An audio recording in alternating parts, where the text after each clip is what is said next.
Bienvenidos a Camino a la Verdad.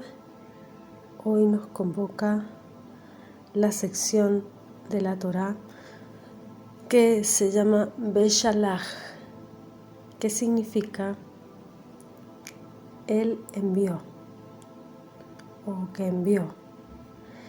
Y esto es el Éxodo 13:17 hasta Éxodo 17:16. Significa entonces Beshalach, cuando envió. Y hablamos de la primera sección de esta parte de la Torá, que dice en el capítulo 13:17, dice: y sucedió que cuando el faraón dejó ir al pueblo de Elohim, no los guió por el camino de la tierra de los filisteos, ya que era cercana, porque dijo Elohim: no sea que el pueblo se arrepienta cuando vea guerra y se vuelva a Egipto. El faraón dejó ir al pueblo con el fin de que no volviera. El Eterno no puede hacer nada ilegal, nada injusto, y por esto era muy importante que la salida fuera hecha con el consentimiento del faraón. Si no, hubiera sido un hurto, un acto ilegal. Yahweh no es un ladrón ni un mentiroso. Él no puede quebrantar su propia Torá. La Torá es la expresión de su carácter. Elohim no los guió por el camino de los filisteos porque era corto.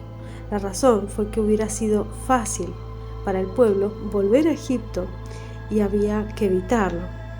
Habían varias razones por las que Yahweh no quería que entraran en territorio de los filisteos. Los filisteos, si estos filisteos los atacaban, los temerosos de los hijos de Israel querrían volver a Egipto. Ese es uno. El segundo es porque el pacto de paz que hubo entre Abraham y Abimelech era de que los hijos de Israel no podían atacar a los filisteos. Esto está en Génesis 21. Otra razón está basada en Primera de Crónicas 7 del 20 al 21.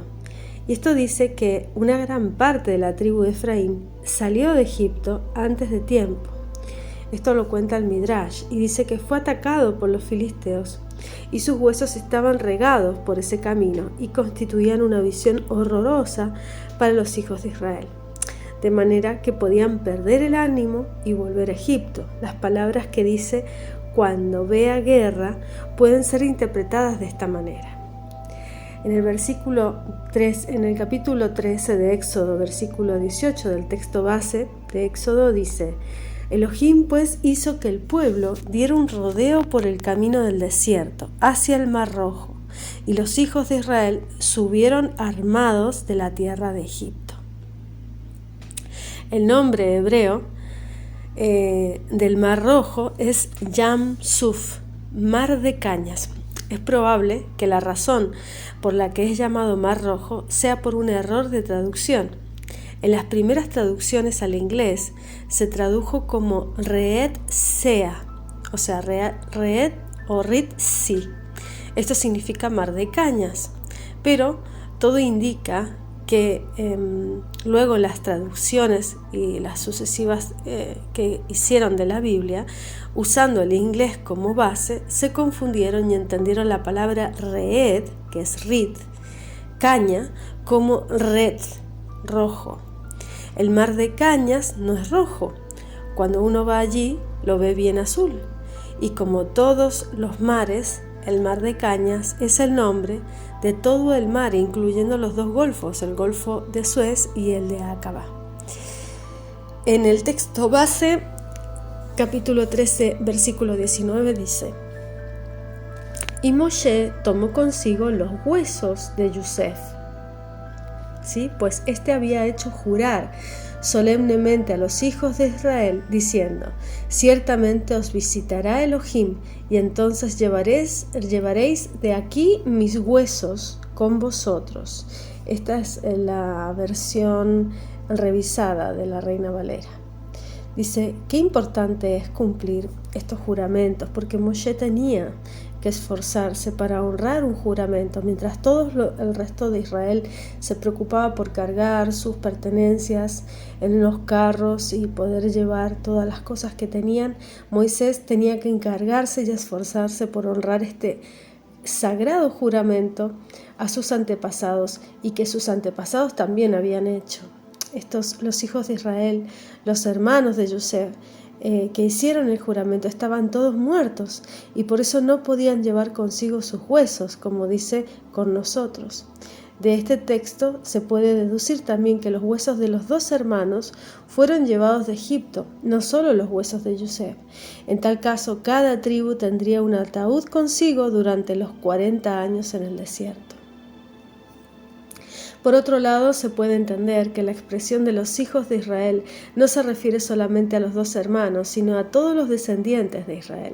En ese caso es posible que no fueran llevados los huesos de los demás hermanos de Yosef, sino solo los suyos. En el versículo 13-21 nos dice: y Yahweh iba delante de ellos de día en una columna de nube para hacerlos guiar por el camino, y de noche en una columna de fuego para alumbrarlos, a fin de que anduvieran de día y de noche. En este versículo aparece el verbo guiar, de forma de jifil, causativa, para mostrarnos que el Eterno iba delante mediante un emisario que le representaba. La columna de nube fue el representante del Eterno en este caso. En Éxodo 14:19 está escrito: y el ángel de Elohim que había ido delante del campamento de Yahweh, delante del campamento de Israel, se apartó e iba tras ellos, y la columna de nube que había ido delante de ellos se apartó y se les puso detrás. Esto nos enseña que el representante de Yahweh era un ángel que se manifestaba de forma de columna de nube durante el día y de columna de fuego durante la noche. También había una columna o una nube encima del campamento que daba esta sombra de día y calor durante la noche. Esto está en Éxodo 40:38, en Números 14:14, Deuteronomio 1:33, Ezequiel 1:4, Isaías 4 del 5 al 6. Y volviendo al texto base, dice el 14:2: di a los hijos de Israel que den la vuelta y acampen delante de Pijahirot, entre Migdol y el mar, acamparéis frente a Baal Zephón, en el lado opuesto junto al mar. El Pijahirot es el mismo lugar que Pitón en Éxodo 1:11. Pitón se parece a Pesatum o boca cerrada, que elude a que ningún esclavo podía escapar de la frontera de Egipto. Pijahirot significa boca de la libertad. Según el texto, dice que esto recibió un nuevo nombre porque ahora los hijos de Israel salieron libres de Egipto. El Egipto antiguo del 1800 al 1400 a.C. es, sin embargo, el territorio de Egipto en el cual llegaba hasta la mitad de la península del Sinai. Según se ve en este mapa en el cual figura la sociedad bíblica americana, es posible que los hijos de Israel hayan llegado bastante más lejos cuando el faraón los alcanzó. Tradicionalmente se ha ubicado el monte Sinai en la península del Sinai. Sin embargo, hay indicios en las escrituras en las que muestran que el cruce del mar de los juncos, del mar de las cañas, podría haber sido en el Golfo de Acaba. Moshe estaba con su suegro, Yitro, en la tierra de Midian, y allí llevó el ganado más allá del desierto, y llegó al monte de Elohim, en Éxodo 3:1. Midian, o Madiam, como están las traducciones, no está ubicada en la península del Sinai, sino en la parte oriental del Golfo de Acaba. En Éxodo 3:12 está escrito: Y él dijo: ciertamente yo estaré contigo, y la señal para ti de que soy yo el que ha enviado será esta: cuando hayas sacado al pueblo de Egipto, adoraréis a Elohim en este monte. Esto nos enseña que el lugar de la entrega de la Torá fue el mismo donde Moshe tuvo el encuentro con el ángel en la zarza ardiendo. Si Moshe vivía en Midian, ¿cómo es que haya llevado el rebaño hasta la península del Sinai? La palabra Pijahirot indica que había un lugar donde las montañas formaban una boca, una cañada entre ellas. Esto nos enseña que el lugar del cruce tenía que haber sido donde había montañas y rocas, lo cual da pie a pensar que haya sido en el Golfo de Aqaba más que en el Golfo de Suez. Es más lógico pensar que el monte Sinai está en el norte de Arabia Saudita, según está escrito en Gálatas 4:25. Ahora bien, Agar es el monte Sinai en Arabia. Esto está en Reina Valera, ¿no? Según el Shaliach Shaul, el enviado Saúl, uno de los apóstoles, Shaulo, traducido como Pablo, el monte Sinai está en Arabia, no en la península del Sinai. El monte estuvo allí un tiempo y seguramente había visitado este lugar, este mismo Shaliach, este mismo enviado, en Gálatas 1:17. Ahora, hay una buena distancia entre Goshen, en Egipto, y el Golfo de Aqaba. Son como 350 kilómetros. Y la pregunta surge: ¿cómo es posible que los hijos de Israel hayan podido llegar allí tan rápido? Bueno, el texto de la Torá nos dice cuánto tiempo necesitaban para llegar hasta el mar. Esto nos dice que el cruce del mar se hizo 7 días después de la salida del 21 del primer mes. En tal caso coincidiría con el último día festivo de la fiesta de los panes sin levadura. Otros colocan el cruce del mar el 17 del primer mes, el tercer día después de la salida. Sin embargo, la Torá no habla de una fecha hasta el día 15 del segundo mes, en Éxodo 16:1, de la posibilidad de que el cruce haya podido ser en el Golfo de Aqaba. En Éxodo 13:21 está escrito que el pueblo andaba de día y de noche, así que 350 kilómetros podrían haber sido recorridos en unos días. También es probable que la mano del Eterno haya venido sobre ellos de manera que pudieran caminar rápido y no cansarse hasta llegar al mar. Existen indicios geológicos, descubrimientos arqueológicos que hablan a favor de esta teoría. Acamparéis frente a Baal Zephón, en el lado opuesto junto al mar. Parece ser que Baal Zephón estaba al otro lado del mar y los hijos de Israel acamparon en la orilla opuesta. El mar tiene casi 18 kilómetros de anchura. En Éxodo 14:5 leemos: cuando le anunciaron al rey de Egipto que el pueblo había huido, Faraón y sus siervos cambiaron de actitud hacia el pueblo y dijeron: ¿qué es esto que hemos hecho, que hemos permitido que Israel se fuera dejando de servirnos? El pueblo de Israel había huido de Egipto. Esto indica que salieron rápido y prosiguieron con prisa.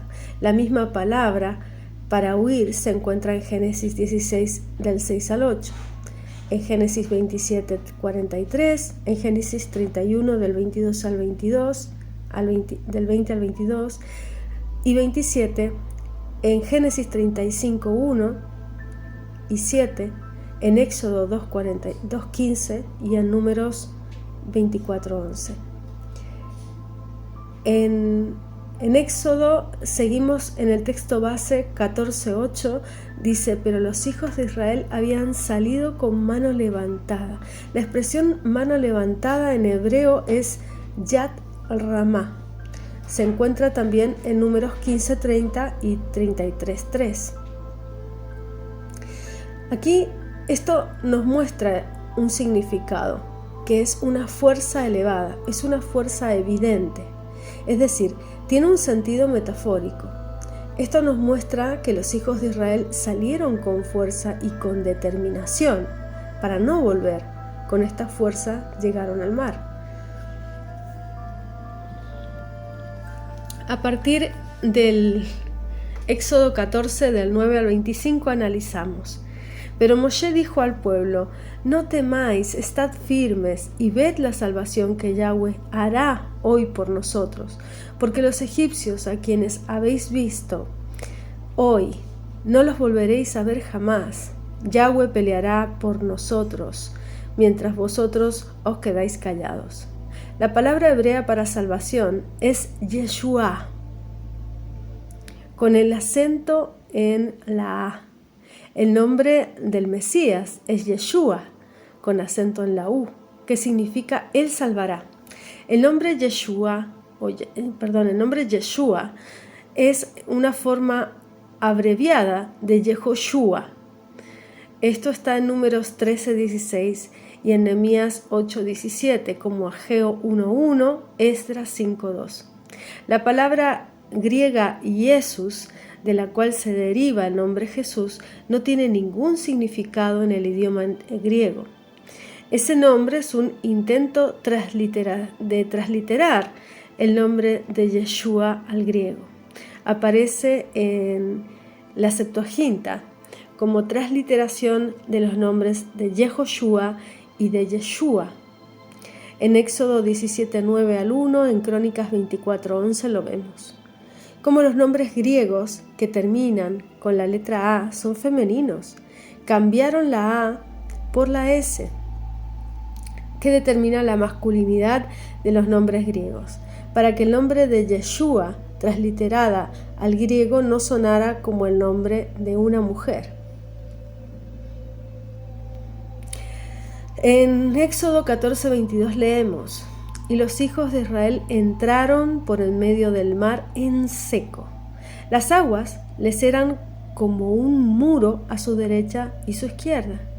Y esto nos hace entender que estas mismas aguas, los mismos átomos del agua que estaban en la arena, fueron en orden a través del mandato de Yahweh, colocados como un muro. El cruce del mar es visto como una tevilá, o sea, un baño ritual, un bautismo para todo el pueblo de Israel. Contiene el simbolismo de morir de la vieja vida y resucitar a una vida nueva. En este caso, los hijos de Israel murieron de su dependencia de Egipto y el faraón, para depender exclusivamente del Eterno y en todo sentido. Pasaron de un dueño a otro, de un señor a otro, como está escrito en 1 Corintios 10, del 1 al 4. Porque no quiero que ignoréis, hermanos, que nuestros padres todos estuvieron bajo la nube, y todos pasaron por el mar, y en Moshe todos fueron sumergidos en la nube y en el mar, y todos comieron el mismo alimento espiritual, todos bebieron la misma bebida espiritual, porque bebían de una roca espiritual que los seguía, y la roca era el Mesías. Se habla aquí de que fueron sumergidos en Moshe, en la nube y en el mar. El pensamiento es que el pueblo pasó de un reino a otro, de la autoridad del faraón a la autoridad de Moshe. Pasaron por el mikve, por las aguas de vida, por el nacimiento a través del bautizo. Esta acumulación de aguas para ser sometidos a las órdenes de Moisés, que era rey en Israel, como está escrito en Deuteronomios 33, del 4 al 5. Una ley nos prescribió Moisés, una herencia para la asamblea de Jacob. Él era rey en Yeshurun, cuando se reunieron los jefes del pueblo, juntamente con las tribus de Israel. De la misma manera, la tevilá mesiánica, la tevilá del Mesías, implica que una persona muera y entierra su vieja vida, su vieja forma de ser, el viejo hombre, bajo la esclavitud del Satán, del cuerpo, del pecado, del mundo, y resucita a una vida nueva, a un hombre nuevo, bajo la autoridad del Mesías Yeshua. La Torá y bajo la autoridad del reino de los cielos, como está escrito en Romanos 6 del 1 al 11. ¿Qué diremos entonces? ¿Continuaremos pecando para que la gracia abunde? De ningún modo. Nosotros que hemos muerto al pecado, ¿cómo viviremos aún en él? ¿No sabéis que todos los que hemos sido bautizados en el Mesías Yeshua, hemos sido bautizados en su muerte? Por tanto, hemos sido sepultados con él por medio del bautismo para muerte, a fin de que como el Mesías resucitó de entre los muertos, para la gloria del Padre, así también nosotros andemos en novedad de vida. Porque si hemos sido unidos a Él en la semejanza de su muerte, ciertamente lo seremos también en la semejanza de su resurrección, sabiendo esto, que nuestro viejo hombre fue colgado en el madero con Él, para que nuestro cuerpo de pecado fuera destruido, a fin de que ya no seamos esclavos del pecado, porque el que ha muerto ha sido libertado del pecado, y si hemos muerto con el Mesías, creemos que también viviremos con él, sabiendo que el Mesías, habiendo resucitado de entre los muertos, no volverá a morir. Ya la muerte no tiene dominio sobre él, porque en cuanto él murió, murió al pecado de una vez, para siempre, pero en cuanto vive, vive para Elohim. Así también nosotros, consideraos muertos para el pecado, pero vivos para Elohim en el Mesías Yeshua. En Éxodo 14:24 leemos: Aconteció que a la vigilia de la mañana Yahweh miró el ejército de los egipcios desde la columna de fuego y de nube, y sembró la confusión en el ejército de los egipcios. En la antigüedad, la noche tenía 3 vigilias, los romanos tenían 4. Por lo tanto, cuando se habla de vigilias de la noche en el Tanaj, en el Antiguo Testamento, hay que pensar que se trata de 3 vigilias. Y cuando se habla de vigilias de la noche en los escritos mesiánicos o en los escritos después de Yeshua, nuestro Mesías, hay que pensar en que habla de 4 vigilias durante la noche. Aquí se habla de la vigilia de la mañana, lo cual significa que pasó entre las 2 horas y 6 horas de la madrugada. Esa es la primera vigilia. Y dice que si el mar medía unos 18 kilómetros de ancho, tardaban casi 5 horas en cruzarlo, si caminaban con una velocidad un poco menor que 4 kilómetros por hora. Un hombre normal camina unos 6 kilómetros por hora, pero tenemos que tener en cuenta que aquí también había mujeres embarazadas, niños, animales, carros. En Éxodo 14:27 leemos: Y extendió Moshe su mano sobre el mar, y al amanecer regresó el mar a su estado normal, y los egipcios al huir se encontraron con él, y así derribó Yahweh a los egipcios en medio del mar. El cruce del mar duró toda la noche, desde que el viento empezó a soplar hasta que el último israelita llegó a la orilla. En Éxodo 14:28 leemos: Y las aguas volvieron y cubrieron los carros y la caballería, y todo el ejército del faraón que había entrado tras ellos en el mar, no quedó ni uno de ellos. El mar también simboliza la segunda muerte, el lago de fuego, como está escrito en Revelaciones 20 del 13 al 15.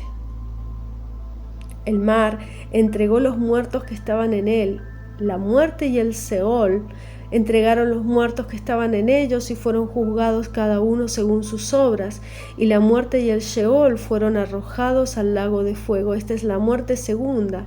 El lago de fuego es este lago de fuego el que no se encontraba inscrito en el libro de la vida. Esto fue arrojado, el que no se encontraba en ese libro fue arrojado a este lago de fuego. En Éxodo 14:29 leemos, continuamos. Mas los hijos de Israel pasaron en seco por un mar, por el medio del mar. Las aguas les eran como un muro a la derecha y a la izquierda. Este acto constituye una de las obras de fe más importantes de la historia de Israel, como está escrito en Hebreos 11:29. Por la fe pasaron el mar de los juncos, el mar de las cañas, como por tierra seca, y cuando los egipcios los intentaron agarrar, se ahogaron. Si el infiel intenta pasar por el camino de fe, se ahoga. Seguimos en Éxodo 14:31. Cuando Israel vio el gran poder que Yahweh había usado contra los egipcios, el pueblo temió a Yahweh y creyeron en Yahweh y en Moisés su siervo. El que teme al Eterno y cree en Él se entrega, se somete, es fiel al liderazgo. Ese liderazgo que Él ha puesto en su reino. Es imposible ser fiel al Eterno sin ser fiel a las autoridades que Él ha puesto, como está escrito en 2 de Crónicas 20:20. Las autoridades que vienen del Eterno, las autoridades que vienen de Yahweh, no las que vienen del Satán. Confiad en Yahweh, vuestro Elohim, estaréis seguros. Confiad en sus profetas y triunfaréis. Los profetas son todos aquellos que tienen el Espíritu Santo en sus corazones y en su boca la palabra de Yahweh. El resultado práctico de la entrega al Eterno es la entrega a sus siervos que han sido puestos como líderes, como está escrito en 2 de Corintios 8:5. Y esto no como lo habíamos esperado, sino que primeramente se dieron a sí mismos al Señor y luego a nosotros por la voluntad de Yahweh. Esto está en Corintios, 2 de Corintios. Continuamos con Éxodo 15:1. Entonces Moshe y los hijos de Israel cantaron este cántico a Yahweh y dijeron: canto a Yahweh, porque ha triunfado gloriosamente al caballo y a su jinete ha arrojado al mar. Cantaron al Eterno, no a los hombres. Esta es una verdadera alabanza que está dirigida al Eterno y tiene el propósito de agradarle a Él y solo a Él, no a los hombres. La palabra cantaron está escrita de forma futura. Cantarán, dice, cantarán al Eterno.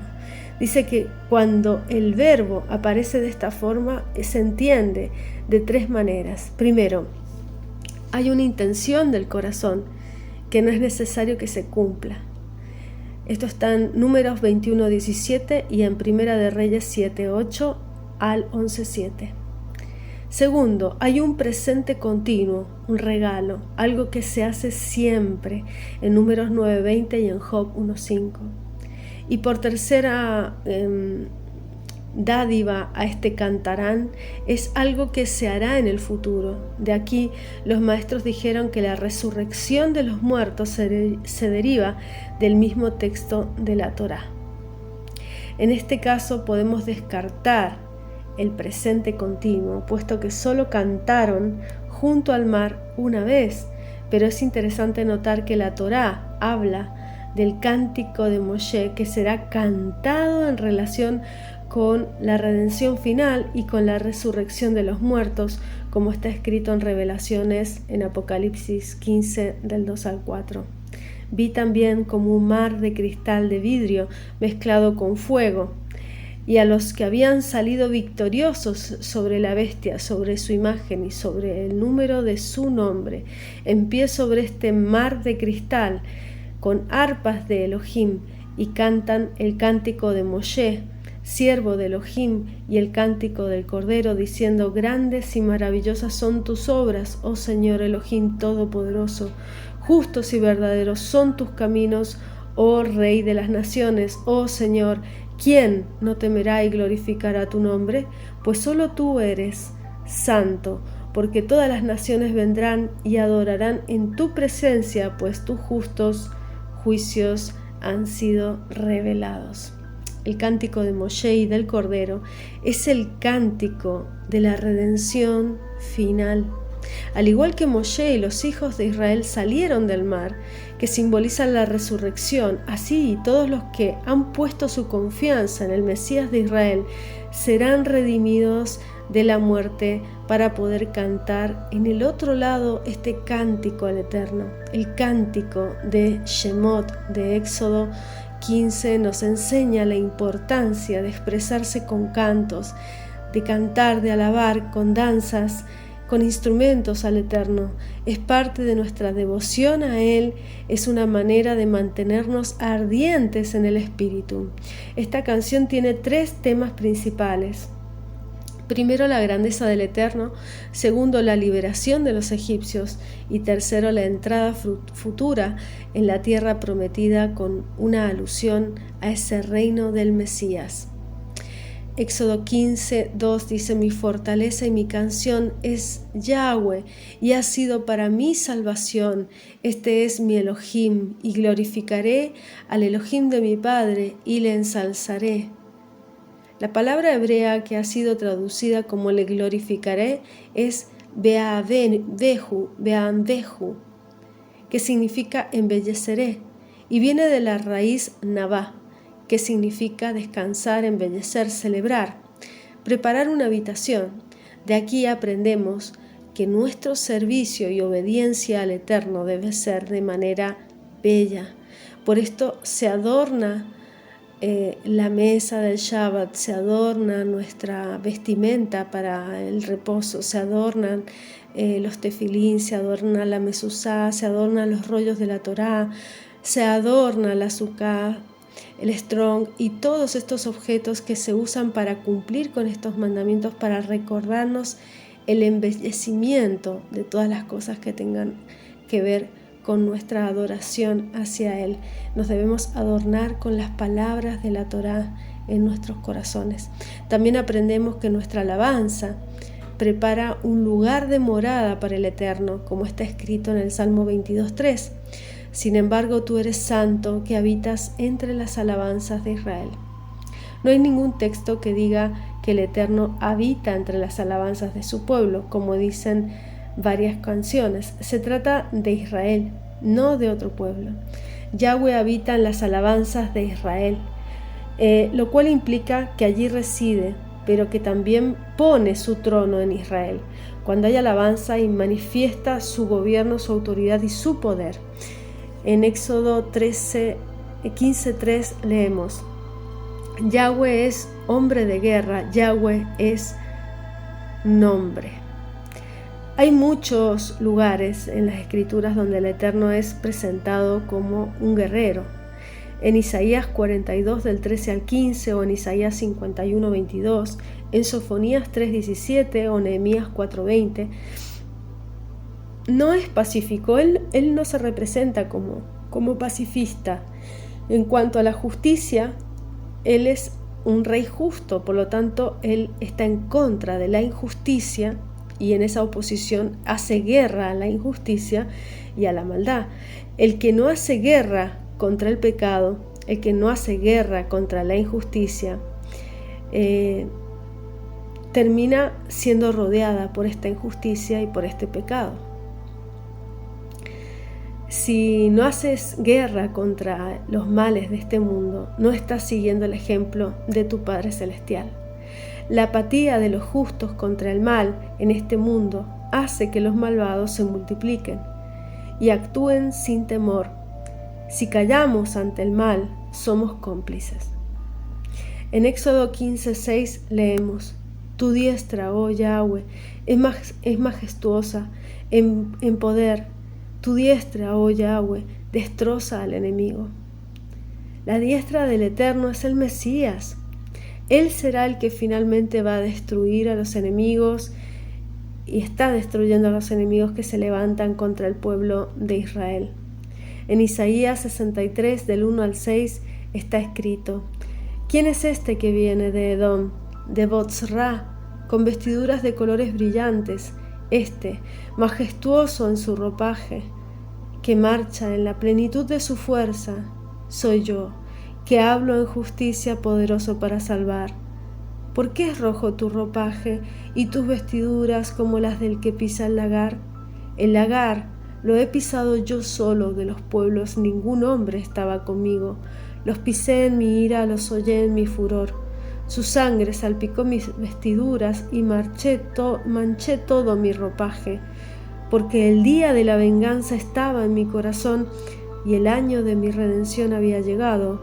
Miré y no había quien ayudara, me asombré de que no hubiera quien apoyara. Entonces me salvó mi brazo y fue mi furor el que me sostuvo. Pisoteé los pueblos en mi ira, los embriagué en mi furor y derramé su sangre por tierra. ¿De qué se está hablando aquí? Revelación 19, 11 al 16 nos muestra de qué se está hablando, nos da esa respuesta. Dice: y vi el cielo abierto y he aquí un caballo blanco. El que lo montaba se llama Fiel y Verdadero, y con justicia juzga y hace la guerra. Sus ojos son una llama de fuego, y sobre su cabeza hay muchas diademas, y tiene un nombre escrito que nadie conoce sino él, y está vestido de un manto empapado en sangre, y su nombre es el Verbo de Elohim. Y los ejércitos que están en los cielos, vestidos de lino fino, blanco y limpio, le seguían sobre caballos blancos. De su boca sale una espada afilada para herir con ella a las naciones, y las regirá con vara de hierro, y él pisará el lagar del vino del furor de la ira del Dios Todopoderoso, y en su manto y en su muslo tiene un nombre escrito: Rey de Reyes y el Eterno Señor de Señores. El Mesías Yeshua ejecuta la ira del Eterno. Él vino la primera vez como Cordero de Elohim, pero la segunda vez vendrá como el León de Judá. En Éxodo 15:8 leemos: al soplo de tu aliento se amontonaron las aguas, se juntaron las corrientes, como en un montón se cuajaron los abismos en el corazón del mar. El mar tiene un corazón. En ese caso, el significado de la palabra corazón es alegórico. La palabra hebrea es lev y significa corazón-mente, razón, conciencia, ánimo, memoria, atención, voluntad interior. En esto nos refiere a la esencia y a la fuerza de algo. En Éxodo 3:2 dice: en el corazón del fuego, el corazón de una persona es lo más íntimo de esa persona, donde toma las decisiones más importantes, donde se manifiesta lo que realmente es. En la mente de una persona pueden haber muchas ideas, muchas opciones, pero en el corazón cabe solo una opción. Por eso la caja del tefilín en la cabeza tiene 4 departamentos, como los 4 textos, como los 4 compartimentos que tenemos en el corazón. Ese brazo en el cual está el tefilín está pegado al corazón. Solo hay un departamento que tiene un solo pergamino con los 4 textos como si fuera uno. Cuando las cosas bajan al corazón, se hacen uno con la persona. Por esto las escrituras advierten que, según está escrito en Proverbios 4:23, dice: con toda diligencia guarda tu corazón, porque de él brotan los manantiales de la vida. En Proverbios 4:4 dice: y él me enseñaba y me decía: retenga tu corazón mis palabras, guarda mis mandamientos y vivirás. En Romanos 10:10 también nos dice: porque con el corazón se cree para justicia y con la boca se confiesa para salvación. Hay que creer con el corazón, no solo con la mente. La fe de la mente no justifica, no salva, solo la del corazón. en lo más íntimo de la persona. Mira bien, la enseñanza de la Torá y la obra del Mesías no se pueden solamente poner a nivel intelectual, en tu mente, en tu cabeza.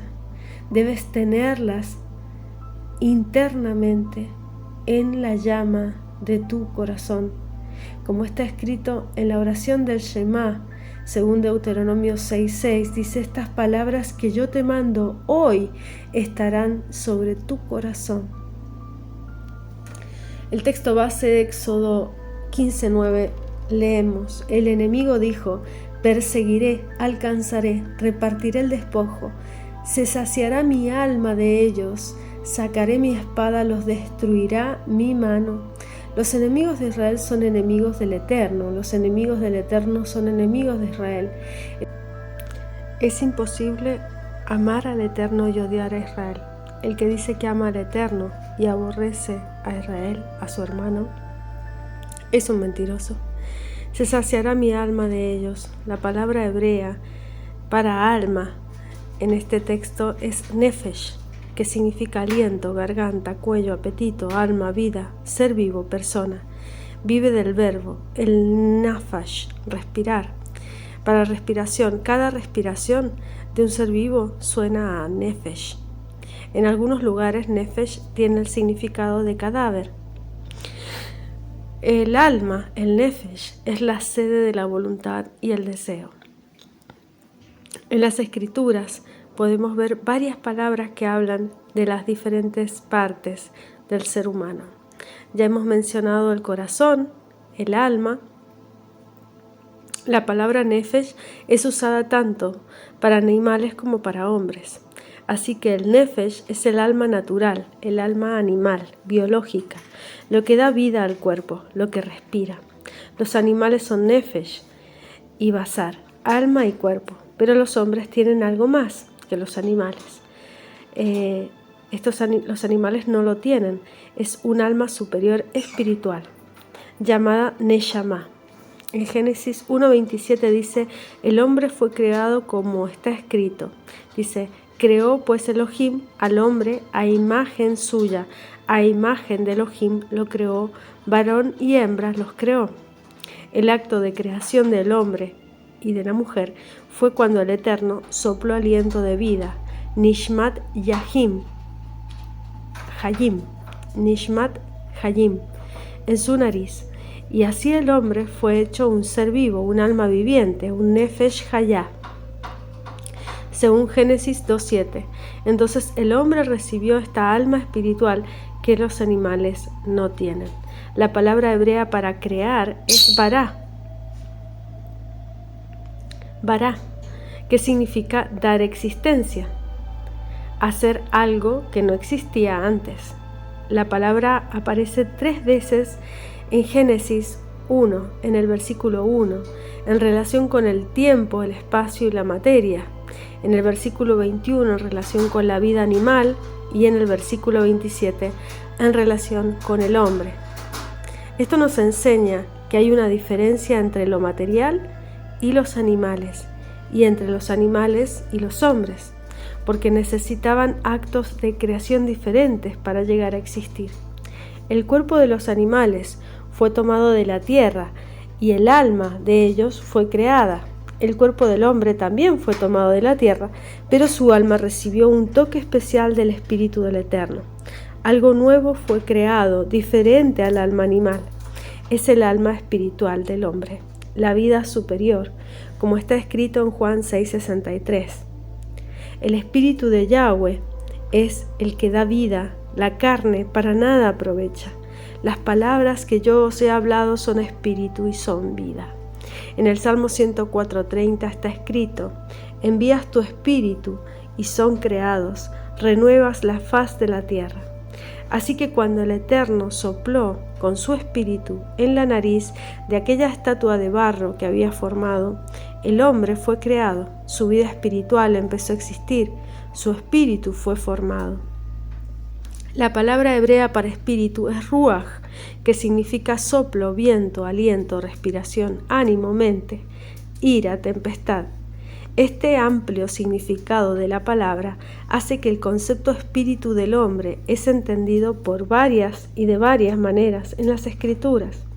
Puede ser simplemente su aliento, es decir, su vida, también puede significar su intelecto, puede significar su vida superior o su vida espiritual. Según Génesis 7:15, todos los animales tienen ruaj, pero en ningún lugar está escrito que los animales tienen neshama. Consecuentemente, podemos deducir que neshama es más alto que ruaj. Cada ser humano es el producto de una creación, es decir, el Eterno le da vida espiritual, crea su espíritu en el momento cuando su vida biológica y la de su cuerpo es formada en el vientre de su madre, como está escrito en el Salmo 89:47. Recuerda cuán breve es mi vida, con qué propósito vano has creado a todos los hijos de los hombres. Isaías 43:7. A todo el que es llamado por mi nombre y a quien he creado por mi gloria, a quien he formado y a quien he hecho. Aquí aparecen tres palabras: creado, formado y hecho. Esto podrá aludirse a la palabra espiritual, el alma natural y el cuerpo del ser humano. En Malaquías 2:10 dice: ¿no tenemos todos un mismo Padre? ¿No nos ha creado un mismo Elohim? ¿Por qué nos portamos deslealmente unos contra otros, profanando el pacto de nuestros padres? Zacarías 12:1. Profecía de la palabra de Yahweh acerca de Israel. Yahweh, que extiende los cielos, pone los cimientos de la tierra y forma el espíritu del hombre dentro de él. En las Escrituras no hay una enseñanza definida de las diferentes partes del ser humano. Hemos visto las palabras hebreas cómo pueden ser entendidas de diferente manera, dependiendo del contexto de cada caso. A veces el hombre es visto como un ser doble de alma y cuerpo, o espíritu y cuerpo. A veces se ve como un ser con tres divisiones: espíritu, alma y cuerpo. En Génesis 2:7 está escrito: el Eterno sopló en la nariz del hombre Mishnat Hayim, aliento de vida. La palabra hebrea para aliento es neshama, que significa alma, aliento, soplo, espíritu, ser vivo. Esta palabra no se usa en relación con los animales. Neshama constituye el alma superior dentro del hombre, como está escrito en Isaías 42:5. Dice Yahweh que crea los cielos y extiende, afirma la tierra y lo que de ella brota, que da aliento, neshama, al cuerpo que hay en ella, y espíritu, ruaj, a los que por ella andan. Proverbios 20:27. Lámpara de Yahweh es el espíritu, neshama, del hombre, que escudriña lo más profundo de su ser. Hay tres tipos de vida: la biológica, la animal y la espiritual. En las plantas, los árboles, hay vida biológica, también en los cuerpos de los animales y en los cuerpos de los hombres. La vida biológica se puede estudiar de manera química, está íntimamente conectada con la tierra. En esa vida hay ciertas manifestaciones de sentimientos, voluntad e intelecto. Luego está la vida animal, del alma, de la nefesh. Esa vida es superior a la vida biológica. Allí hay manifestaciones más claras de sentimientos, voluntad e intelecto. La vida espiritual, la de la neshama, es superior a la vida animal. Allí hay expresiones superiores de sentimientos, voluntad e intelectos. El hombre tiene su existencia en estos tres niveles de vida: la biológica en su cuerpo, la animal en su nefesh y la vida espiritual en su neshama. Esto está en Tesalonicenses, primera de Tesalonicenses 5:23, y dice que el mismo Elohim de paz os santifique por completo, y que todo vuestro ser, espíritu, alma y cuerpo sea preservado irreprensible para la venida de nuestro Señor Yeshua el Mesías. El ser humano es espíritu, alma y cuerpo, así que si falta uno de ellos al hombre, no es hombre, sino una fracción de ese hombre. Un hombre necesita su cuerpo para ser hombre. La idea de que el hombre está encarcelado en su cuerpo y necesita ser liberado de esa cárcel no está de acuerdo con las Escrituras. El cuerpo es parte del ser humano. Hay varias palabras hebreas para hombre y una de ellas es Adam, es rojo. Esta palabra está relacionada con la palabra Adamá, que significa tierra. El hombre viene de la tierra por un lado y del cielo por otro.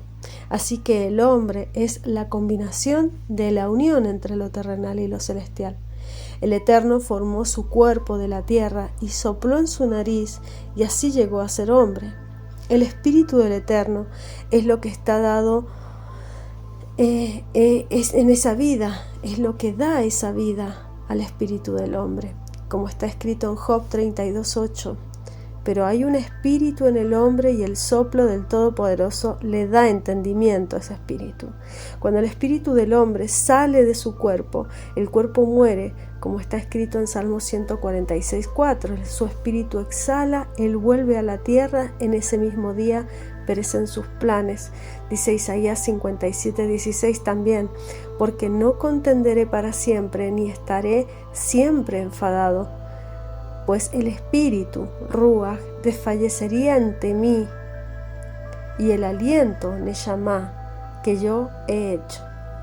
En Eclesiastés 12 del 6 al 7 está escrito: acuérdate de él, antes que se rompa el hilo de plata, se quiebre el cuenco de oro, se rompa el cántaro junto a la fuente, y se haga pedazos la rueda junto al pozo. Entonces volverá el polvo de la tierra como lo que era, y el espíritu Ruach volverá a Elohim, que lo dio. El nuevo nacimiento del hombre implica, en primer lugar, una transformación del corazón, lo más íntimo del ser humano, como está en Ezequiel 11:19. Yo les daré un solo corazón y pondré un espíritu nuevo dentro de ellos. Quitaré de su carne el corazón de piedra y les daré un corazón de carne. Isaías 57:15. Porque así dice el alto, sublime, que vive para siempre, cuyo nombre es santo. Habito en lo alto y santo, y también con el contrito, humilde de espíritu, para vivificar el espíritu de los humildes y para vivificar el corazón de los contritos. El que se encuentra en el Mesías es una nueva creación, como está escrito en 2 de Corintios 5:17. De modo que si alguno está en el Mesías, nueva criatura es. Las cosas viejas pasaron, he aquí son hechas nuevas todas las cosas. Efesios 4:24 está escrito: y os visteis del nuevo hombre, el cual, en la semejanza de Elohim, ha sido creado en la justicia y santidad de la verdad. En la resurrección, el cuerpo también experimentará los resultados de la transformación del corazón, ese corazón nuevo para el hombre, para que todo el ser humano sea redimido de la muerte para llegar a ser inmortal, como está escrito en Filipenses 3:21, el cual transformará el cuerpo de nuestro estado de humillación en conformidad al cuerpo de su gloria, por el ejercicio del poder que tiene aún que sujetar todas las cosas a sí mismo. En 1 de Corintios 14, del 14 al 15, Shaul, nos dice, hace una distinción importante entre espíritu de hombre, Ruach, y la mente, que según mi entendimiento corresponde a la Neshama, como está escrito. Porque si yo oro en lenguas, mi espíritu ora, pero mi entendimiento queda sin fruto. Entonces, ¿qué oraré con el espíritu? Pero también oraré con el entendimiento. Cantaré con el espíritu, pero también cantaré con el entendimiento.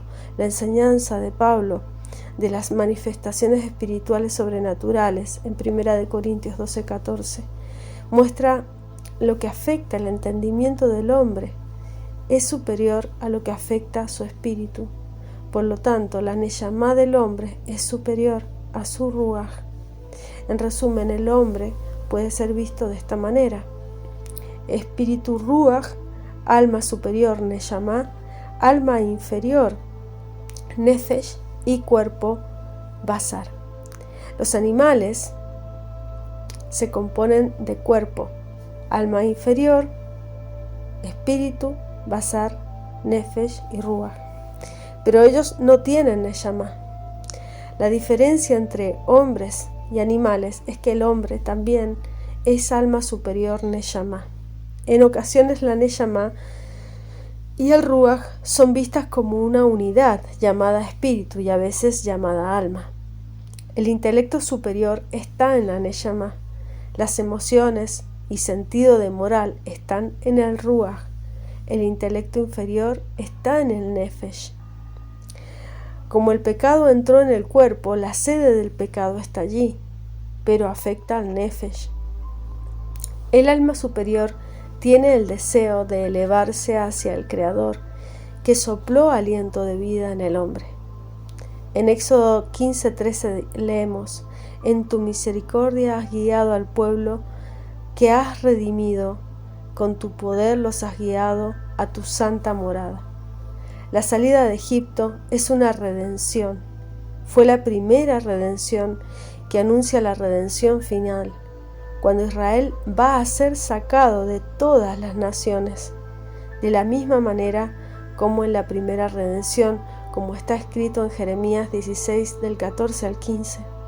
Por tanto, he aquí vienen días, declara Yahweh, cuando ya no se dirá, vive Yahweh, que sacó a los hijos de Israel de la tierra de Egipto, sino vive Yahweh, que hizo subir a los hijos de Israel de la tierra del norte y de los países a donde los había desterrado, porque los haré volver a su tierra, la cual di a sus padres. Jeremías 23 del 7 al 8 está escrito: Por tanto, he aquí vienen días, declara Yahweh, cuando no dirán más, vive Yahweh, que hizo subir a los hijos de Israel de la tierra de Egipto, sino que vive Yahweh, que hizo subir y trajo descendientes de la casa de Israel de la tierra del norte y de todas las tierras donde los había echado, y habitarán en su propio suelo. Esto sucedió justamente antes de la llegada de Yeshua, cuando estaban en las 10 toparquías romanas. Éxodo 15:16. Terror y espanto cae sobre ellos, por la grandeza de tu brazo quedan inmóviles, como piedra, hasta que tu pueblo pasa, oh Eterno, hasta que pasa el pueblo que tú has comprado. La redención del pueblo es vista como una compra. El precio fue la sangre del Cordero, como está escrito en 1 de Pedro 1 del 18 al 19. Sabiendo que no fuisteis redimidos de vuestra vana manera de vivir, heredada de vuestros padres, con cosas perecederas como el oro o la plata, sino con sangre preciosa, como de un cordero sin tacha, sin mancha, la sangre del Mesías. Éxodo 15:17. Tú los traerás y los plantarás en el monte de tu heredad, el lugar que has hecho para tu morada, oh Yahweh eterno, el santuario, oh Señor, que tus manos han establecido. Este santuario eterno que fue transformado por la sangre del sacrificio perfecto en Yeshua. Esto indica que este santuario terrenal está centrado frente al trono celestial que el Eterno ha hecho. Éxodo 15:20. Y Miriam, la profetisa hermana de Aarón, tomó en su mano al pandero y todas las mujeres salieron tras ella con panderos y danzas. Miriam tenía alrededor de 90 años en esta ocasión. Ella se llamaba profetisa, es llamada profetisa. El espíritu profético se manifiesta de dos maneras, como calor y como luz, como inspiración y como revelación, como poder y como verdad. En este momento estaba apoderado y operando la profecía de manera inspiradora para cantar, para danzar. Aquellas melodías, los ritmos, las danzas inspirados por el Espíritu manifiestan la gloria del Eterno. Eso también es profecía. 1 de Samuel 10:5, 1 de Samuel 19:20. Aquí vemos que no es sano que las mujeres dancen junto con los hombres. Los hombres danzan aparte y las mujeres aparte. Y Miriam les respondía: cantad a Yahweh, porque ha triunfado gloriosamente al caballo y su jinete ha arrojado al mar. La palabra respondía nos enseña que fue un canto de intercambio entre las demás mujeres y su líder. Miriam cantaba una frase y las demás repetía, y luego ella decía otra frase y las demás repetían. Así también fue como Moshe cantó su canción junto con el resto del pueblo de Israel. En Éxodo 15:22 dice: Moshe hizo partir a Israel del mar de las cañas y salieron hacia el desierto de Shur. Anduvieron 3 días en el desierto y no encontraron agua. Aquí dice que los hijos de Israel no querían partir al mar de las cañas, al mar rojo, porque no habían de terminar de despojar a los egipcios. Otra razón es que en ese lugar experimentaban la gloria de la presencia del Eterno, la Shejiná. Los 3 días aluden a la resurrección del Mesías. Este versículo fue usado por los profetas para establecer la norma de que no se puede dejar pasar más de 3 días sin leer la Torá en público. Por esto se lee la Torá en las sinagogas el segundo y el quinto día de la semana, aparte del Shabbat. Éxodo 15:25.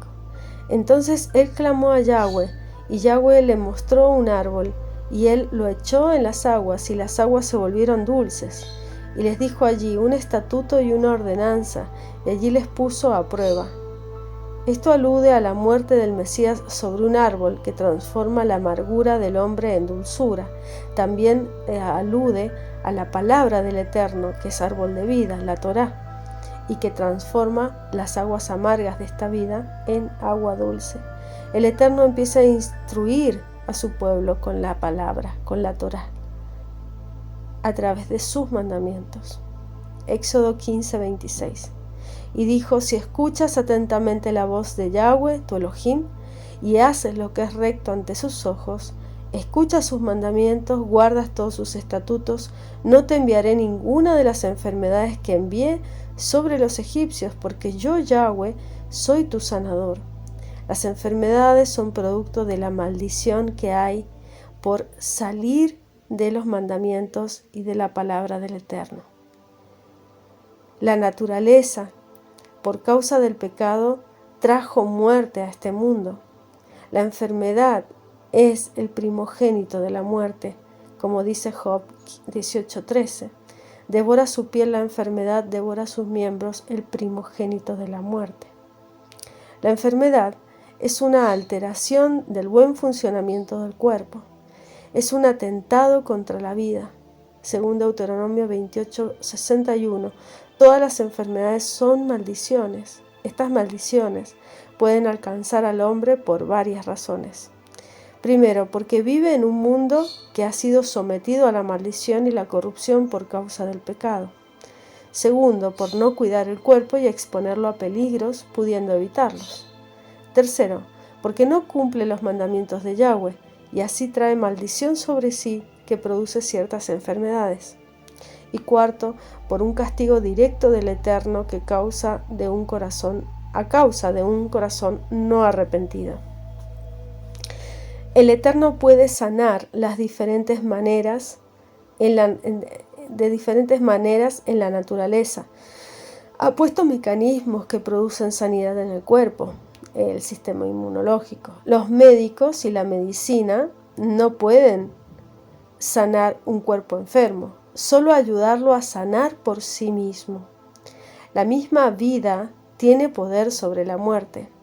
La enfermedad es un poder que viene de la muerte, y la vida que hay en nuestros cuerpos está superando constantemente ese poder mortal que obra en nuestros cuerpos mortales. La muerte nos llega cuando la vida que hay en nuestro cuerpo ya no puede resistir el primogénito de la muerte, o cuando ha llegado el tiempo de terminar nuestra vida en este mundo. Hay personas que mueren sin estar enfermas, solo entregan el espíritu y su cuerpo muere. Ahora el Eterno obra sanidad indirectamente mediante los mecanismos naturales que ha puesto en nuestros miembros, que constantemente están combatiendo enfermedades internas y externas de nuestro medio ambiente. De esta manera nos sana como Creador nuestro.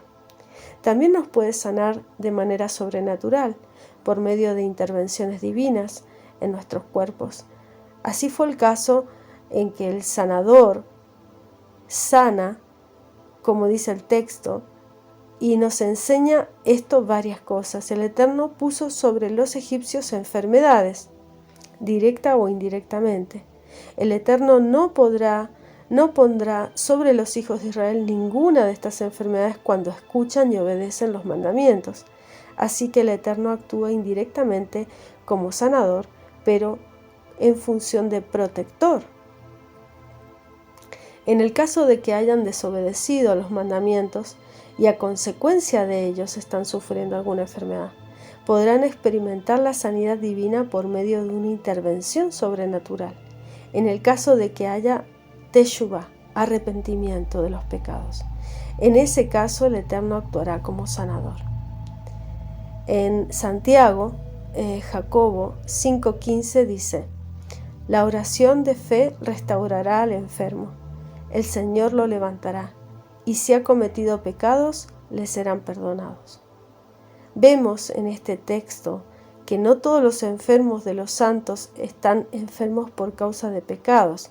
El pecado personal es una de las muchas razones por las cuales una persona puede enfermar.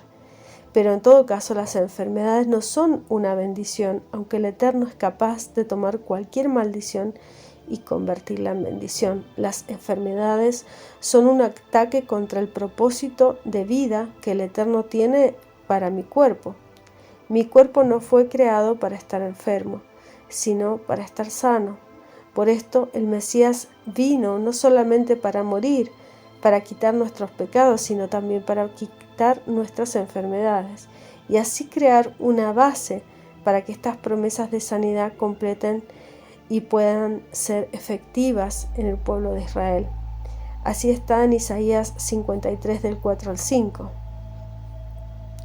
Ciertamente Él llevó nuestras enfermedades, cargó con nuestros dolores, con todo nosotros le tuvimos por azotado, herido de Elohim, afligido, mas Él fue herido por nuestras transgresiones, molido por nuestras iniquidades.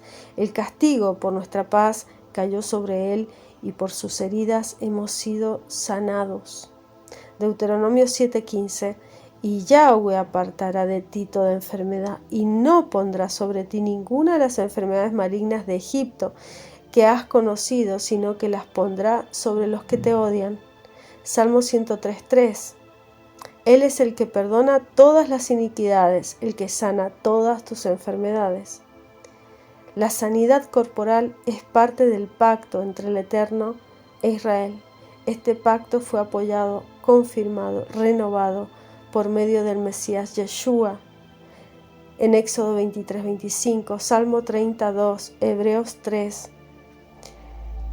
Proverbios 4 del 20 al 22, Mateo 8, 16 al 17, Marcos 16, 18 al 1, Pedro 2, 24, Romanos 8 del 10 al 11. Continuamos en Éxodo 15, 27 y dice: llegaron a Elim, donde había 12 fuentes de agua y 70 palmeras. Acamparon allí junto a las aguas. Elim significa dioses y también poderosos. Había una fuente para cada tribu y una palmera para cada una de las naciones de la tierra. Salmos 92, 12. El justo florecerá como la palma. La palma también está relacionada con la fiesta de Sucot, Levítico 23:40, esa fiesta en que todas las naciones están. Así que de esto aprendemos que las 12 tribus de Israel son las que dan agua para que surjan personas justas de entre las naciones y puedan entrar en la fiesta del reino venidero, como está escrito en Revelaciones 7:9. Después de esto miré, vi una gran multitud que nadie podía contar, de todas naciones, tribus, pueblos y lenguas, de pie delante del trono, delante del Cordero, vestidos con vestiduras blancas y con palmas en las manos. Éxodo 16:1. Partieron de Elim, dioses, y toda la congregación de los hijos de Israel llegó al desierto de Sin, que está entre Elim y Sinai, el día 15 del segundo mes después de la salida de la tierra de Egipto. Esto nos enseña que el maná vino el día 16 del segundo mes. El maná llegó por la mañana en el primer día de la semana. En tal caso, la salida de Egipto sería el quinto día de la semana. Tal como el maná vino el primer día de la semana, así también el Mesías vino el primer día de la semana, para dar la vida a todo aquel que recibe ese pan del cielo. Toda la congregación de los hijos de Israel murmuró contra Moshe y contra Aarón en el desierto, dice Éxodo 16:2. La razón fue que ya no tenían nada para comer. El pan que sacaron de Egipto duró 30 días. En Deuteronomio 8 del 2 al 3 dice: y te acordarás de todo el camino por donde Yahweh tu Elohim te ha traído por el desierto durante estos 40 años, para humillarte, probándote a fin de saber lo que había en tu corazón, si guardarais o no sus mandamientos. Y te humilló, te dejó tener hambre, te alimentó con el maná que no conocías, ni tus padres habían conocido, para hacerte entender que el hombre no solo vive de pan, sino que vive de todo lo que procede de la boca de Yahweh. Esto nos da pie a pensar que había algún tiempo entre que terminó el pan y el día cuando Yahweh les dio el maná. Entonces en Éxodo 16:4 dice: Yahweh dijo a Moshe: aquí haré llover pan del cielo para vosotros, el pueblo saldrá y recogerá diariamente la porción de cada día, para ponerlos a prueba si andan o no en mi ley. Normalmente el pan viene de la tierra. Aquí vemos cómo el Eterno cambia el orden de lo natural y les da el pan del cielo para enseñarles acerca del Mesías, que es el pan del cielo, como está escrito en Juan 6 del 31 al 35. Nuestros padres comieron el maná en el desierto, como está escrito. Les dio pan del cielo, les dio a comer pan del cielo. Entonces Yeshua les dijo: en verdad os digo, no es Moshe el que os ha dado el pan del cielo, sino que es mi Padre el que os da el verdadero pan del cielo, porque el pan de Elohim es el que baja del cielo y da vida al mundo. Entonces le dijeron: Señor, danos siempre este pan. Yeshua les dijo: yo soy el pan de la vida. El que viene a mí no tendrá hambre, el que cree en mí nunca tendrá sed. En Éxodo 16 del 6 al 8 dice: entonces Moshe y Aarón dijeron a todos los hijos de Israel: y a la tarde sabréis que Yahweh os ha sacado de la tierra de Egipto, y por la mañana veréis la gloria de Yahweh, pues él ha oído vuestras murmuraciones contra Yahweh, y que somos nosotros para que murmuréis contra nosotros. Y Moshe dijo: esto sucederá cuando Yahweh os dé carne para comer por la tarde, y pan hasta saciaros por la mañana, porque Yahweh ha oído vuestras murmuraciones contra él. Pues, ¿qué somos nosotros? Vuestras murmuraciones no son contra nosotros, sino contra Yahweh. Aquí hay dos cosas que se revelan, secretos en cuanto al Mesías. La tarde y la mañana, en el versículo 12, se repite este mensaje, pero allí se dice explícitamente que va a ser entre las 2 tardes que van a comer la carne. El Mesías murió entre las 2 tardes, como vimos en la parashá anterior. Este texto nos revela que el Mesías tenía que resucitar por la mañana para que pudiéramos ver la gloria del Eterno y ser totalmente saciados. En Éxodo 16, del 13 al 14 dice: y sucedió que por la tarde subieron las codornices y subieron al campamento, y por la mañana había una capa de rocío alrededor del campamento. Cuando la capa de rocío se evaporó, aquí sobre la superficie del desierto había una cosa delgada como copos, menuda como la escarcha sobre la tierra. En este texto vemos que el maná estaba debajo de la capa del rocío. Números 11:9 dice: cuando el rocío caía en el campamento por la noche, sobre él caía el maná. Dice, el texto hebreo dice que el maná caía sobre la capa de rocío, cuando la mayoría de las traducciones no lo ha escrito. De esto aprendemos que había una capa de rocío debajo del maná y otra capa encima del maná. Ambas capas servían para protegerlo. De allí surgió la tradición de que el pueblo judío de Israel de tener un mantel blanco en la mesa de Shabbat. Cuando se coloca un manto blanco sobre las dos panes del Shabbat, este último manto se retira antes de comer el pan en recuerdo del momento cuando la capa de rocío se evapora en el desierto para que el pueblo pueda comer y pueda ver el maná. En Éxodo 16:15 dice: al verla los hijos de Israel se dijeron unos a otros: ¿qué es esto? Porque no sabían lo que era. Y Moshe les dijo: es el pan de Yahweh, os da de comer. La palabra traducida como maná es man, y los hijos de Israel dijeron manjú, que significa esto es man, porque no sabían cómo se llamaba. Esto lo traducen como ¿qué es esto? En hebreo, ¿qué es esto? Se dice manjú. Manjú es la señal para la palabra man, que significa comida preparada. En Daniel 1:5 asocia la palabra man con el verbo man, preparar comida, de la raíz maná, medir, contar, preparar. Éxodo 16:16, esto es lo que Yahweh ha mandado, cada uno recoja de él lo que vaya a comer. Tomaréis un homer por cabeza, conforme al número de personas de cada uno de vosotros tiene en su tienda. Cada uno se refiere a cada padre de familia.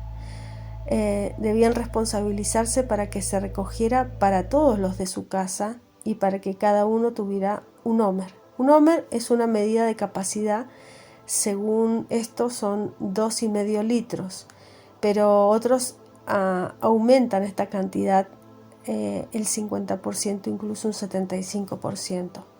Hablan de 3 litros o algo así, 3-4 litros. El homer alude al sacrificio de la cebada, que luego se iba a hacer en el templo el día después de Shabbat, después del Pesaj.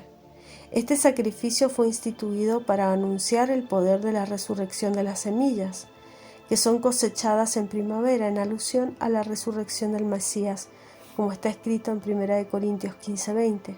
Mas ahora el Mesías ha resucitado entre los muertos, primicias, referencia al homer de cebada, de los que durmieron. Un homer por cabeza en hebreo dice un homer por cráneo. La palabra cabeza es gulgolet, que significa cráneo, calavera. De allí viene la palabra Gulgolta, el lugar donde murió el Mesías, como está escrito en Mateo 27:33, cuando llegaron al lugar llamado Gulgolta, que significa el lugar de la calavera. Cada padre de familia fue ordenado a suplir el pan del cielo que apareció por primera vez el primer día de la semana. A cada uno de su familia tenía que recoger un homer por cabeza. Tanto el maná como el homer representan al Mesías, Yeshua. Cada uno necesita al Mesías. Y así lo hicieron los hijos de Israel, unos recogieron mucho, otros poco.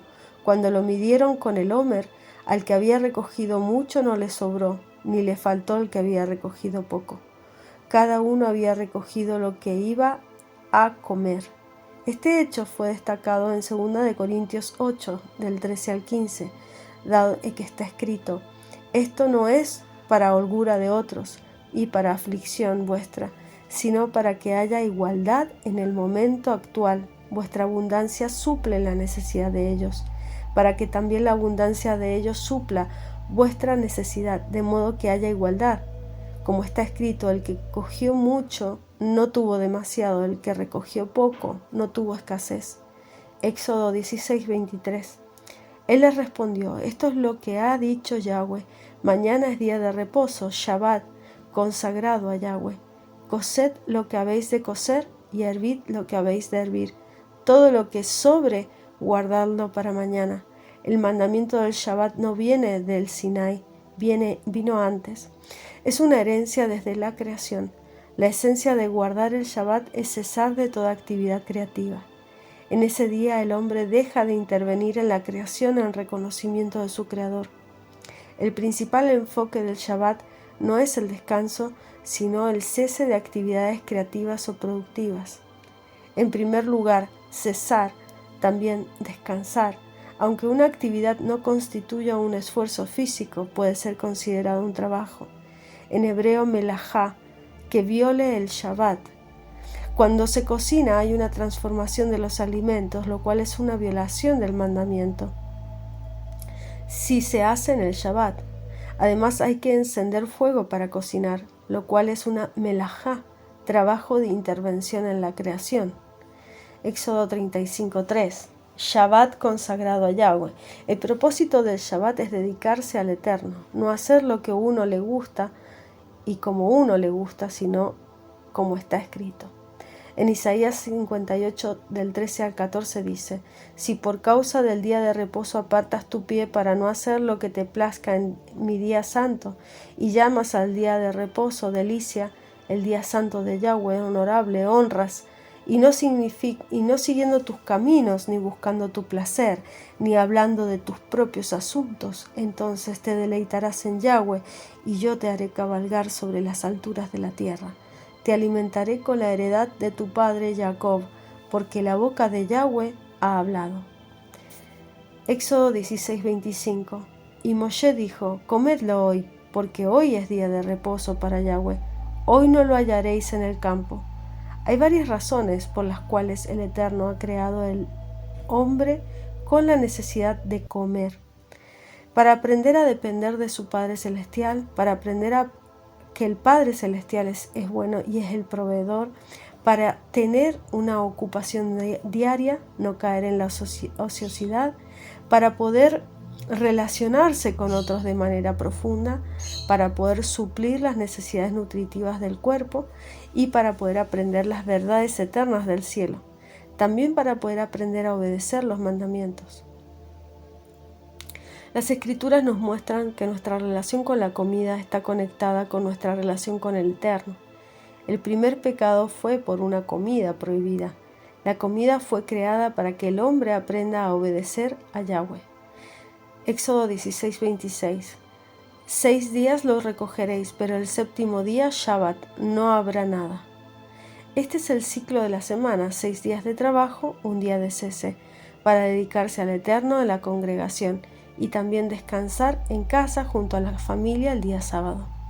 Éxodo 16:29. Mirad que Yahweh os ha dado el Shabbat, por eso el sexto día os dan pan para 2 días. Quédense cada uno en su lugar y que nadie salga de su lugar en el séptimo día. El Shabbat es un regalo del Eterno. Solo Él que lo abra y lo use podrá disfrutar de ese regalo. No se puede explicar la bendición que se experimenta cuando se guarda este día, solamente se puede entender viviéndolo. El mandamiento de quedarse en su lugar no significa que no se pueda salir de su casa, como vemos más adelante cuando los hijos de Israel encontraron a un hombre recogiendo leña en Shabbat. Números 15:32. Esta prohibición es para que el pueblo no salga a recoger maná en Shabbat.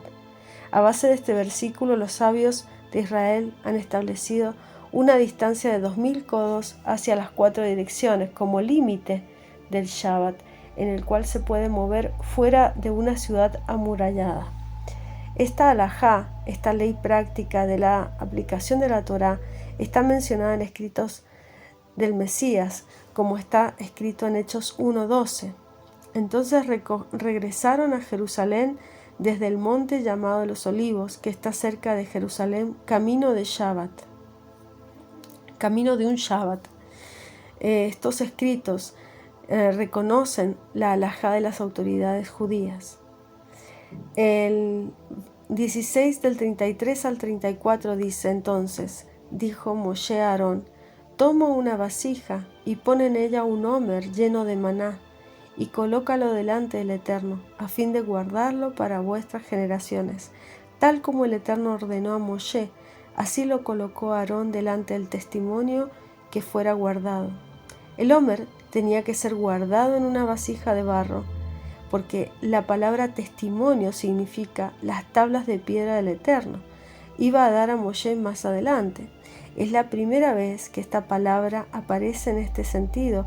Habla también de testimonio interior, del corazón de cada persona que ha nacido del Espíritu del Mesías y que le dice que es un hijo de Elohim, como está escrito en 1 de Juan 5, del 10 al 12.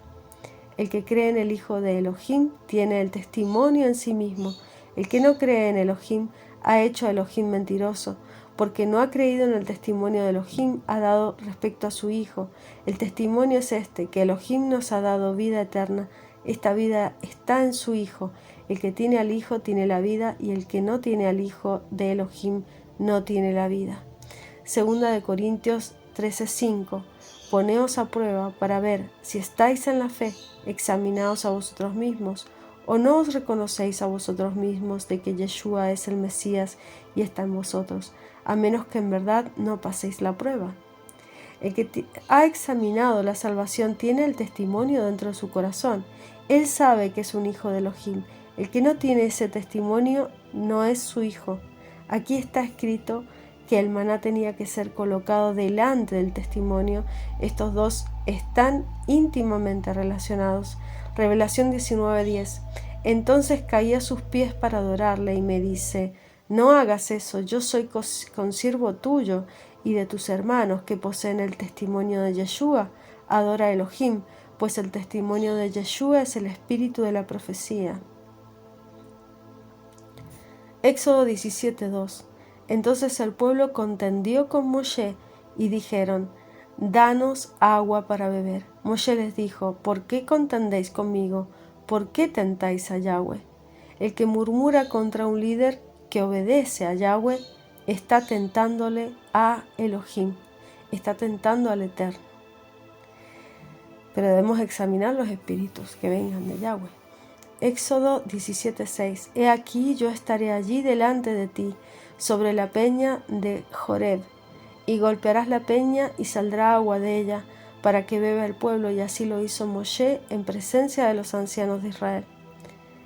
Ese golpe tenía que ser muy fuerte. La palabra que ha sido traducida como peña es sur, y significa roca. Esa roca era el Mesías. 1 de Corintios 10:4. Todos bebieron de la misma bebida espiritual porque bebían de una roca espiritual que los seguía, y la roca era el Mesías. Números 20 del 8 al 11. Se habla de un peñasco en hebreo, Sela, que no es tan alta, en la cual Moshe tenía que hablar, no golpear, para que saliera agua. Esto nos enseña que el Mesías fue golpeado solo una vez. Ese golpe produjo agua para todo el pueblo de Israel. Si golpeamos al Mesías otra vez, no podremos entrar en la tierra prometida, según Hebreos 6:4 al 6. Porque en el caso de los que fueron una vez iluminados, que probaron el don celestial y fueron hechos partícipes del Espíritu Santo, gustaron la buena palabra de Elohim y los poderes del siglo venidero, pero después cayeron. Es imposible renovarlos otra vez para arrepentimiento, puesto que de nuevo cuelgan en un madero para sí mismos al Hijo de Elohim y lo exponen a la ignominia pública. Éxodo 17:7. Y puso a aquel lugar el nombre de Maasá y Meribá, para la contienda de los hijos de Israel, y porque tentaron a Yahweh diciendo: ¿este Yahweh entre nosotros o no? Mashá significa prueba, tentación. Meribá significa riña, provocación. Este hecho está referido en el Salmo 95 del 7 al 11 y Hebreos capítulo 3 y 4. Porque Él es nuestro Elohim y nosotros el pueblo de su grado, ovejas de su mano. Si oís hoy su voz, no endurezcáis vuestro corazón como en Meribá, como en el día de Masá en el desierto, cuando vuestros padres me tentaron, me probaron, aunque habían visto mi obra. Por 40 años me repugnó aquella generación y dije: es un pueblo que se desvía en su corazón y no conocen mis caminos. Por tanto juré en mi ira, ciertamente no entrarán en mi reposo. Es muy peligroso desafiar al Eterno. Hace que su protección se aleje de nosotros y nuestros enemigos pueden matarnos, como vemos a continuación. Éxodo 17:8. Vino Amalek, peleó contra Israel en Refidim. Amalek vino en el momento cuando el pueblo estaba desafiando a Yahweh, riñendo con el Eterno y con sus siervos. De esto deriva el nombre Amalek, de las dos palabras Am, pueblo, y Lamer, pueblo que viene a lamer sangre. El Amalek es un descendiente de Saf, enemigo principal de Israel, Génesis 36 del 15 al 16. Atacó por detrás, como está escrito en Deuteronomios 25 del 17 al 19. En Éxodo 17:10 leemos: Y Yehoshua hizo como Moshe le dijo, y peleó contra Amalek, y Moshe y Aarón y Hur subieron a la cumbre del collado. Es la primera vez mencionado como Yehoshua, y es una relación con la guerra. Su nombre significa Yahweh salva. Por medio de él, Yahweh trae salvación para Israel. Yehoshua representa a Yeshua, el Mesías. Él es el que nos salva, nos ayuda a pelear contra nuestro enemigo más cruel, la carne, que nos ataca por detrás. Aarón es el hermano de Moshe, que representa la intercesión por el líder. Hur es el abuelo de Betzalel, que construyó el tabernáculo, Éxodo 31:2. Representa el apoyo práctico y económico que un líder necesita, Éxodo 17:12. Pero las manos de Moshe pesaban, entonces tomaron una piedra, la pusieron debajo de él, se sentó en ella, Aarón y Hur lo sostenían las manos, uno de un lado al otro del otro lado, tuvieron las manos firmes hasta que se puso el sol. La guerra no era solo física, también era espiritual. Moshe hizo su parte mediante su oración, ayuno, para enfrentar los espíritus malignos que estaban detrás de los amalequitas. Yehoshua hizo su parte, enfrentar con ataques físicos. Ambas cosas eran necesarias para salvar al pueblo. La piedra representada por el Mesías, sobre la cual Moshe Rabenu se sentó, con la ayuda de sus colaboradores que le sostenían las manos, pudo ser fiel hasta la puesta del sol. Así Yehoshua pudo vencer Josué en esta guerra. Esto nos enseña que la postura del cuerpo es importante para que podamos tener victoria en el mundo espiritual. No era suficiente que Moshe orara con su boca. Tenía que levantar sus manos para que los enemigos no vencieran. Era una guerra espiritual. En primer lugar, sin el apoyo de los colaboradores, Israel hubiera perdido la batalla. Esto nos enseña la importancia de que un líder tenga buenos colaboradores. Algunos que le apoyan en intercesión, otros que le apoyan en lo práctico y lo económico. Sin este tipo de ministerios en una comunidad no se puede vencer sobre los ataques del enemigo. Si no hay unidad entre los líderes, estamos perdidos contra nuestro enemigo. Los 4 nombres de este pasaje, Aarón, Hur, Yehoshua, Moshe, empiezan las 4 letras Aleph, Het, Yud, Mem. Estas letras forman el nombre Ahim, que significa hermanos. La completa unidad entre ellos produjo la victoria final de esta batalla, como está escrito en el Salmo 133. Hiné Matov, cántico de ascenso gradual. Mirad cuán bueno y cuán agradable es que los hermanos habiten juntos en armonía. Es como óleo precioso sobre la cabeza, el cual desciende sobre la barba de Aarón, que desciende hasta el borde de sus vestiduras. Es como el rocío de Hermón, que desciende sobre los montes de Sión, porque allí mandó Yahweh la bendición, la vida para siempre. Éxodo 17:14.